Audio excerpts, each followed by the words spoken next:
Actually मेरा क्या है कि थोड़ा स्टेज फियर होता है मेरा, तो उधर बैठ के मैं सभी से ज्यादा बात करते हैं, लेकिन इधर आके थोड़ा टक टक टक कर रहे। सोनिया मोहन जी की कंपनी हमने कोविड टाइम में सेनेगल कंट्री में ओपन कराई थी, और यहाँ हमारे एक भाई आए हुए हैं दीपक जी। दीपक जी कैसे हैं? दीपक जी अभी हमारे कंट्री विजिट प्रोग्राम में सेनेगल होके आए हैं, और सेनेगल में ही सोनिया मोहन जी का हमने सेटअप करवाया। तो सेम पर्सन आपको मिला था, काम निकालना डिफिकल्ट होता है। अब्दुल मिला था आपको सर? आपको भी अब्दुल मिला था? अब्दुल मिला है। 5 साल में हाथ भी नहीं बदला? नहीं बदला। पर उसकी आदत भी नहीं बदली है, जब तक धक्का नहीं देंगे जब तक काम नहीं होगा। राइट और नॉट? तो ऐसी हमारी शुरुआत साथ में हुई। हम लोगों ने इनकी मेरे सेटअप करने के बाद लास्ट मुलाकात हमारे बूट कैंप में हुई थी 22 जून को, 4 साल बाद में, 3.5 साल के बाद में। क्योंकि मेरा काम है हेल्प करके आपके बिजनेस को स्टार्ट कराना। मेरा काम ये नहीं है कि मैं हर वक्त जब तक आपको मेरी जरूरत है कॉल करूं। करेक्ट? तो कैसा रहा आपका एक्सपीरियंस हम लोगों के साथ, ओपेश ग्रुप के साथ? श्योर, लेट मी चले। ओके, 2 मिनट देना चाहिए। ओके, क्या है कि 2021 जो कोरोना का टाइम था, और आप जानते हैं कि केरला में हम लोगों का बहुत बड़ा लॉकडाउन था, तो उसी टाइम में मिला है। एक्चुअली एक जूम मीटिंग हुआ है ओपेश जी के साथ, और जूम मीटिंग के बाद तुरंत मुझे लग रहा है कि 10-15 दिन में मैं पेमेंट किया है, और मैं डायरेक्ट सेनेगल पहुंच गया। और हमारा पहला मुलाकात हुआ है सेनेगल एयरपोर्ट में। उससे पहले कुछ फिजिकल मीटिंग या कुछ प्रोग्राम ऐसे नहीं हुआ है। मैं डायरेक्ट मीटिंग हुआ है सेनेगल एयरपोर्ट में। सेनेगल एयरपोर्ट में ये पिकअप करने आया। बीच में रोकना चाहूंगा, बहुत सारे भाई बोलते हैं दुबई जाके ऑफिस देखते हैं जैसे तेजस भाई, और बहुत सारे भाई जूम मीटिंग में सेनेगल पहुंच जाते हैं। तो देखिए, हम लोग सारी जगह बैठे हैं। कोशिश ये है कि जेन्युइनिटी में जब भी आप हमारी कोई सर्विस लेते हैं आपको वो चीज मिलनी चाहिए। एक्जैक्टली। और मेरा क्या है कि मैं कल भी बोल रहा था, मेरा एक्सपोर्ट इंपोर्ट में कोई एक्सपीरियंस नहीं है, कोई आइडिया नहीं था। आइडिया नहीं था कि मैं बहुत सारे लोगों के पीछे भागते थे कि मुझे एक्सपोर्टर बनाओ या मतलब कुछ आइडिया दे दो। कोई कुछ मदद नहीं किया है। मैं एक बात बोलना चाहता है कि why I choose Opesh Singh as my consultant, ये क्वेश्चन है। क्योंकि इधर दुनिया के कोई भी कोने में आपको कंपनी रजिस्टर करने के लिए कोई भी कंसल्टेंट मिल सकते हैं। वो लोग आपको कंपनी रजिस्टर करके ये पेपर आपके हाथ में पकड़ाएगा। मतलब वो एक पेपर हाथ में पकड़ के करेगा क्या? आप कुछ नहीं कर सकते। आपके पास पेपर है, कंपनी है, आप बिजनेस थोड़ी कर सकते हैं। तो आपको सबसे पहले चाहिए बायर। ये एक्सपोर्ट इंपोर्ट में जो जितने भी लोग जाते हैं वो लोग बोलते हैं बायर कैसे मिलेगा, बायर कैसे मिलेगा। मेरा बात थोड़ा अजीब लगेगा आपको। मेरा कंपनी रजिस्टर होके वो पेपर मेरे हाथ में आने से पहले मेरे पास ऑर्डर था, बायर का ऑर्डर था। तो वही हुआ है। वो उस दिन मेरा वीडियो में भी है, एक वीडियो शायद रहेगा आपके पास। वो इनका एक वीडियो कोविड टाइम में मेरा और इनका सेनेगल में साथ में आया था, और दूसरा वीडियो हमारे लास्ट इवेंट में, और अब इसमें देखिए आज ये क्यों आए। अब ये इस पोजीशन में है कि बहुत सारे अदर लोगों को भी सपोर्ट कर सके। अच्छे खासे क्वांटिटी में कंटेनर एक्सपोर्ट कर रहे हैं और अब चाहते हैं नए प्रोडक्ट को एक्सप्लोर करना। तो जो भाई के पास में अच्छे प्रोडक्ट है वो इनसे डिस्कस कर सकते हैं। ये अपने मार्केट में रिसर्च करके आपको ऑर्डर देके आपको भी सपोर्ट करेंगे।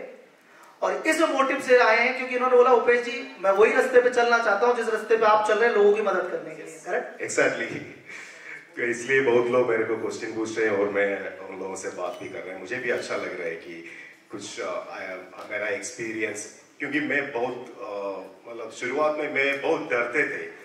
कभी कभी क्या है कि ऑर्डर लेने से डरते थे। मतलब मुझे सपोर्ट करने के लिए कोई नहीं था। मेरा जो फंड भी लिमिटेड था। लेकिन इसकी वजह से मिस्टर ओपेश सिंह की वजह से, मैं इसको ब्रो बोलते हैं इसलिए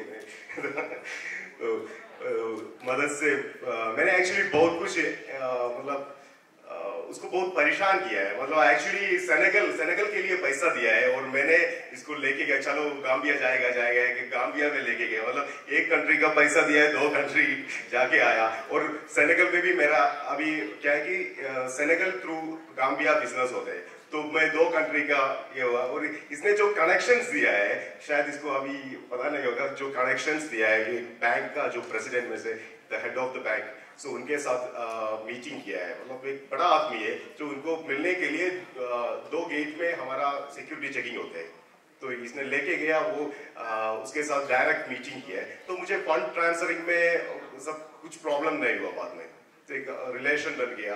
और ऐसे बहुत पॉलिटिकली बहुत कुछ लोगों से मिलवाया और कनेक्शन बनाया। अब आपको मालूम है, आपको शायद याद रहेगा, आपका एक कनेक्शन है उधर रोलैंड, सो उसका बीवी इटली में, तो इटली कनेक्शन में भी मैं थोड़ा कुछ बिजनेस किया है शायद। बहुत बढ़िया, कांग्रेचुलेशंस। काम ऐसा ही होना चाहिए। देखिए, आप तो हमारी कंपनी को प्रमोट कर रहे हो, हम कहते हैं ना follow 3V, big dreams, big network, big money. तो नेटवर्क आपने बना लिया, मतलब नेटवर्क बना लिया और आगे भी बना रहे हैं। और आज भी ये नेटवर्क के लिए है। जो लोगों के पास अच्छे प्रोडक्ट हैं, मैं बार बार बोलना चाहता हूँ, वो इनको मिल सकते हैं बिजनेस पार्टनरशिप वाले टेबल के ऊपर, जिससे उन प्रोडक्ट की है जिस कंट्री में बैठे हो वहां डिमांड देखेंगे और फिर आपको ऑर्डर भी देंगे। उसका 2 बेनिफिट है, ये भी मेरे क्लाइंट है, आप भी मेरे क्लाइंट है, मेरा इकोसिस्टम है। आप हो जाएंगे एक्सपोर्टर, ये हो जाएंगे इंपोर्टर। इनको बार बार हिंदुस्तान नहीं आना और आपको जेन्युइन पार्टी ढूंढने के लिए कॉल और ईमेल नहीं करना है। तो सपोर्ट कीजिएगा ज्यादा से ज्यादा लोगों को। Sure, I will.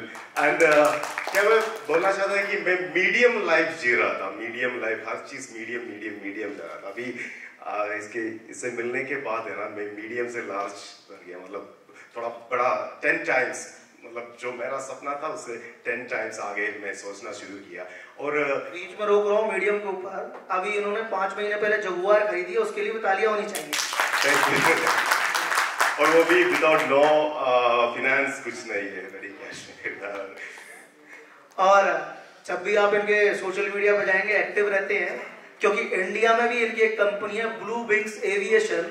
ये ब्लू विंग्स एविएशन में लोगों को ट्रेनिंग्स कराते हैं, इसलिए इनकी लैंग्वेज में तो बेटर बोलते हैं। अब तो हिंदी भी अच्छे सीख गए, ये मुझे तो लगता है मेरा मार्केट चेक करने आए हैं। ऐसे नहीं। और एक बात मुझे क्या बोलना चाहिए कि जब आप बिजनेस में अभी नया जो आ रहे हैं एक्सपोर्ट इंपोर्ट में, उन लोगों को ये सजेशंस देने वाला बहुत लोग रहेगा, जो सजेशन दे दे, उन लोगों को एक्सपोर्ट इंपोर्ट में कुछ आइडिया नहीं है। तो वो लोग आके बोले, अरे संभाल के जाओ, ये करो, ये नहीं करने का, वो नहीं करने का। से इन लोगों को अगर सुन के तो हम लोग बोले हाँ सोचेगा, आगे करेगा, बाद में करेगा। अगर ऐसे सोच के बैठे हो तो आप बैठते रहेगा। क्योंकि मैंने एक बुक लिखा है पिछले साल, वो बुक का नाम है it's none of your business. It's none of your business में तालियां होनी चाहिए। मैं एक्चुअली मेरा गुस्सा उठा दिया मैंने उसमें। क्या है कि कुछ लोगों को मैं बोलना चाहता हूँ, it's none of your business, it's my business, from struggle to triumph. So जो स्ट्रगल करने वक्त वो लोग क्या है कि सजेशंस देते हैं, तो आइडिया दे दो, सपोर्ट करो आगे बढ़ने का। नहीं, वो उन लोगों के पास कुछ आइडिया नहीं रहते, कुछ नहीं रहते, बस नेगेटिव सजेशंस देते हैं। तो उन लोगों से दूर रहे तो सक्सेस वही मेरा है। मैं एक्चुअली बहुत बढ़िया गुस्सा नहीं निकाला आपने, सही सलाह दी है। सजेशन से मैं बहुत परेशान रहा हूं, मैंने पहले भी कई वीडियो बनाया। मेरे थोड़ा अस्थमा की प्रॉब्लम थी, तो मैंने मेरे पिताजी को बोला 10th क्लास में कि मुझे हीरो बुक चाहिए। तो वो अपने एक दोस्त को लेके गए, क्योंकि हमारे यहाँ होता है ना, कुछ दिलाते किसी को लेके जाते साथी को। तो उन्होंने बोला, अरे लड़का मर जाएगा, हीरो बुक दिलाओगे, इनको लूना दिलाओ। सब सपने टूट गए मेरे। वो लूना लेके जाओ तो पूरा ऑफिस में मजाक बन रहा था, स्कूल में। कॉलेज में आया तो मैंने पिताजी को बोला कि मुझे पल्सर चाहिए। तो फिर वो एक दोस्त को लेके गए, उन्होंने सर 150 सीसी बच्चा हाथ से चला जाएगा। तो वो विक्टर दिलाने लगे। मैंने हाथ पैर जोड़ के बोला कि यार फियरो तो दिलाते। तो जब मैंने मेरी पहली कार खरीदी सफारी, अपने बिजनेस को स्टार्ट करके, मेरे पिताजी को बताई नहीं, और यंग थे, गाड़ी तो ले ली। एक दिन लोन का लेटर, कोई किस्त नहीं भरी थी, इधर उधर खर्च कर दिया, यंग में होता है। घर पहुंच गया तो मेरे पिताजी ने मुझे बहुत गालियां दी और बोले कि तूने गाड़ी खरीदी, घर नहीं लाया। मैंने पता नहीं, सफारी लेने जाता फिर अल्टो दिला लाते, तो इसलिए मैंने इस बार पूछा ही नहीं। तो मैं उस दिन से जब काम करता हूं तो अपने दिमाग के सोच के करता हूं, सलाहकार का कुछ नहीं जाता। सलाह मैं बोल रहा हूं, उससे लो ना जो कर रहा है। अभी इंपोर्ट एक्सपोर्ट कर रहे हैं, आपके कंटेनर्स के ऑर्डर लेने के लिए आए, तो सलाह थोड़ी है, सीधी डील है। आप अपनी बेटर प्राइस दीजिए, ये बेटर ऑफर देंगे, आप स्टार्ट कर सकते हैं। क्या सलाहों से लाइफ नहीं बदलती, मैसिव एक्शंस और टफ डिसीजंस होने चाहिए। और एक बात है कि मैं आगे भी अभी कुछ बिजनेस के लिए पेशी के साथ जुड़ रहे हैं, क्योंकि हमारे केरला में क्या होता है कि एक्सपोर्टर बोले हो तो बहुत रेस्पेक्ट मिलते हैं, तो इसलिए आप तो मैं एक्सपोर्टर बन गया, क्योंकि मलयालम मूवी में है ना, एक्सपोर्टर बोले तो बहुत बड़ा कुछ है, तो अभी एक्सपोर्टर बन गया।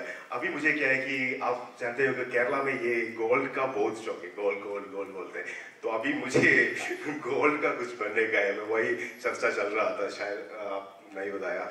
और ऊपर से क्या है कि आप उपेश जी ने मिनिस्टर के साथ अच्छा रिलेशन बना के दिया मेरा, क्योंकि अगर हम लोग अफ्रीका की तरफ जा रहे हैं, उधर जाके ऑफिस में मिल रहे हैं, और इधर ब्रेकफास्ट में वो एक मिनिस्टर हमारे साथ बैठ रहे हैं और हमारे साथ टाइम बिता रहे हैं, तो अच्छा रिलेशन बिल्ड हो रहे हैं। इधर क्या है कि एम्बेसडर्स आ रहे हैं, मतलब क्योंकि वो लोग हमारा दरवाजे पे आके हम लोग एक्सप्लेन कर रहे हैं। It's a wonderful experience and I feel very better, क्योंकि 3 साल पहले ऐसे कुछ नहीं था। 3 साल पहले मेरे को पता ही नहीं है एक उपेश नाम का एक आदमी है या नहीं, तो फिर भी मैं ये चांस लिया है। तो मैं क्या बोल रहे कि रिस्क यही होता है कि कुछ लोग है, मेरा हिंदी इतना अच्छा नहीं है सॉरी, तो कुछ लोग हैं कुछ रिस्क नहीं लेते हैं, ऐसे ही बढ़ते हैं। मुझे लग रहा है कि वही है सबसे बड़ा रिस्क। बिल्कुल बिल्कुल बिल्कुल। Thank you and thank you again for our foundation 5 lakh rupees. Clapping again guys.